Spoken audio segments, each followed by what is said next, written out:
Hello aspirants, ఇది మీకు ఒక సాడ్ న్యూస్ అనే చెప్పాలి. ఎందుకంటే రీసెంట్గా May 9th సాటర్డే రోజు షిఫ్ట్ 1 ఎగ్జామినేషన్లో మనకి స్కామ్ జరిగినట్లుగా రాంచీ పోలీస్ వాళ్ళు అయితే ప్రెస్ మీట్లో చెప్పారు. అసలు ఏం జరిగిందంటే, రాంచీలో ఉన్న ఫ్యూచరిస్టిక్ ఆన్లైన్ ఎగ్జామినేషన్ సెంటర్లో స్టూడెంట్స్ ఫిజికల్ మూమెంట్ లేకుండా కర్సర్ దానంతట అదే ఆన్సర్స్ని సెలెక్ట్ చేయడం అక్కడ ఇన్విజిలేటర్ అబ్జర్వ్ చేశారు.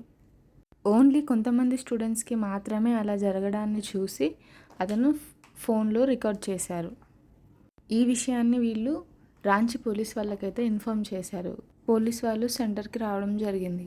దాని తర్వాత అసలు ఏం జరిగిందని చూస్తే, మాస్టర్ కంప్యూటర్ ఉంటుంది కదా సెంటర్లో, ఆ మాస్టర్ కంప్యూటర్ నుంచి ఈ పర్టిక్యులర్ స్టూడెంట్స్ వాళ్ళ కంప్యూటర్స్ ఐపీ అడ్రస్ ఫైర్ వాల్తో కనెక్ట్ అయ్యి వాళ్ళ ఆన్సర్స్ ఆటోమేటిక్గా ఫిల్ అవుతున్నాయి.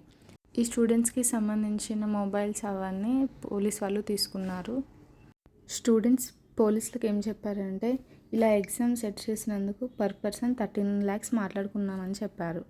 ఈ 6 స్టూడెంట్స్ని అయితే ఎగ్జామ్ నుంచి డీటైన్ చేయడం జరిగింది. అలాగే పోలీసులు చెప్పిన దాని ప్రకారం ఈ ఎగ్జామినేషన్ సెంటర్ ఓనరును ఇందులో పనిచేసే టెక్నికల్ సూపరింటెండెంట్ కూడా ఈ స్కామ్ అనుకున్నట్లు చెప్పారు వాళ్ళు. అసలు ఈ న్యూస్ బయటకు వచ్చినప్పటి నుండి అయితే అప్కమింగ్ ఎగ్జామ్స్ ఉన్న స్టూడెంట్స్ కన్ఫ్యూజన్లో పడిపోయారు. అసలు ఎగ్జామినేషన్ ఉంటుందా లేదా పోస్ట్పోన్ చేస్తారా అని. ఇప్పటివరకు అయితే అఫీషియల్ నోటిఫికేషన్ అయితే ఏమీ రాలేదు పోస్ట్పోన్మెంట్ గురించి.